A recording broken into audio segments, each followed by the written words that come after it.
IMF की शराइत मानने से कौमी सलामती मुतासिर होती है। आलमी इदारों के पास मजबूरी में जाते हैं। शराइत के लिए अवाम पर बोझ डालना पड़ता है। वजीर आज़म इमरान खान का कौमी सलामती पॉलिसी इजरा की तकरीब से खिताब।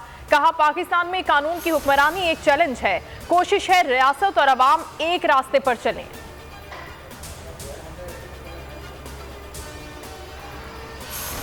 एपेक्स कमेटी के इजलास से कबल वज़ीर आज़म ऑफिस में आर्मी चीफ और DGISI के इमरान खान से मुलाकात, सिक्योरिटी सूरत हाल और मुल्क की हालात पर बातचीत। वज़ीर आज़म की ज़ेर सदारत एपेक्स कमेटी का इजलास जारी। Army chief general Qamar Javed Bajwa, DGISI और दीगर शरीक। अफगानिस्तान की सूरत हाल पर इजलास को ब्रीफिंग। बॉर्डर मैनेजमेंट के हवाले से भी आगाह किया गया। कौमी सलामती पॉलिसी के इजरा की तकरीब में army chief general Qamar Javed Bajwa की सहाफ़ियों से गैर रस्मी गुफ्तगू। कहा, मिलिट्री सिक्योरिटी कौमी सलामती का सिर्फ एक पहलू है। कौमी सलामती के तमाम पहलुओं पर मुश्तमिल जामे पॉलिसी की तश्कील ज़बरदस्त इक़दाम है। ये दस्तावेज कौमी सलामती का तहफ़्फ़ुज़ यकीनी बनाने में मददगार होगी। चारों शरीफ पाकिस्तान की सियासत से माइनस है। वज़ीर दाखिला शेख रशीद की मीडिया से गुफ्तगू। कहा, अपोजिशन की सारी सियासत ये है कि जो हाथ इमरान खान के सर पर रखा गया वो उनके सर पर रखा जाए। दो खानदानों ने मुल्क की खजाना लूटा। नवाज शरीफ आना चाहते हैं आए, नहीं आना चाहते ना आए। IMF मजबूरी है, इसके सिवा कोई रास्ता नहीं था। नवाज शरीफ की मेडिकल रिपोर्ट्स के जायजे और उनकी वापसी के बारे में राय देने के लिए पंजाब हुकूमत ने मेडिकल बोर्ड तश्कील दे दिया। 9 सीनियर प्रोफेसर पर मुश्तमिल बोर्ड 5 दिन में रिपोर्ट पेश करेगा। तर्जुमान पंजाब हुकूमत हसन खावर कहते हैं, नवाज शरीफ की पुरस्कार बीमारी का पता चलाएंगे। शहबाज गिल बोले, इंशाअल्लाह अब तफ्तीश हो जाएगी कि नवाज शरीफ को जाली रिपोर्ट्स बनवा कर देने में किस किस को इस्तेमाल किया गया। आखिर वो खून नवाज का नहीं तो किसका था।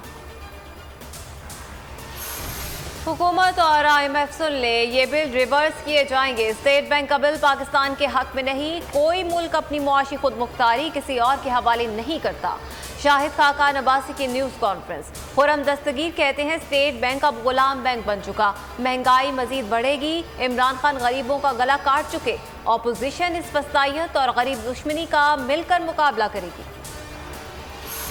इस्लामाबाद हाई कोर्ट ने साकिब निसार की मुबैना ऑडियो का फॉरेंसिक तज्जिया कराने की पेशकश कर दी। अदालत ने अटॉर्नी जनरल और पाकिस्तान बार काउंसिल से गैर मुल्की मुस्तनद फॉरेंसिक एजेंसियों के नाम तलब कर लिए। चीफ जस्टिस अतर मिनल्ला ने रिमार्क्स दिए कि हमें नहीं पता कोई असल ऑडियो मौजूद भी है या नहीं। अदलिया पर दबाव की तहकीकात के लिए कमीशन बनाने की दरखास्त के काबिल समात होने पर फैसला महफूज। सुप्रीम कोर्ट ने FIA कराची को धर्मशाला की जमीन पर कब्जे का मुकदमा और शवाहिद पेश करने का हुक्म दे दिया। चीफ जस्टिस ने अक़लियत हुकूक केस में रिमार्क्स दिए कि FIA लोगों को हिरासा न करे। पूरा मुल्क इन हरकत की वजह से अदम इस्तेहकाम का शिकार है। खैबर पख्तूनख्वा के अस्पतालों में अक़लियतों और आम शहरियों के लिए कोई सहूलत नहीं। चीफ सेक्रेटरी को सूबे के तमाम सरकारी अस्पतालों की हालत ज़ार पर तफसीली रिपोर्ट जमा करवाने का हुक्म। ओमिक्रॉन का जोर। मुल्क भर में मुस्बत केसेस की शरह 7.3%, 5 माह की बुलंद तरीन सतह पर। 7 अफराद जाँ बहक, 3,567 अफराद में वायरस की तशखीस। बूस्टर डोज के लिए उम्र की हद 18 साल मुकर्रर। कराची में संगीन सूरत हाल।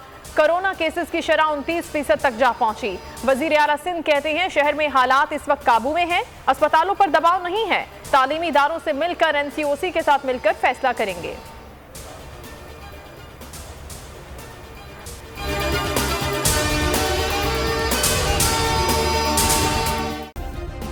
सब्सक्राइब करें और बेल दबाएं ताकि कोई खबर रह न जाए।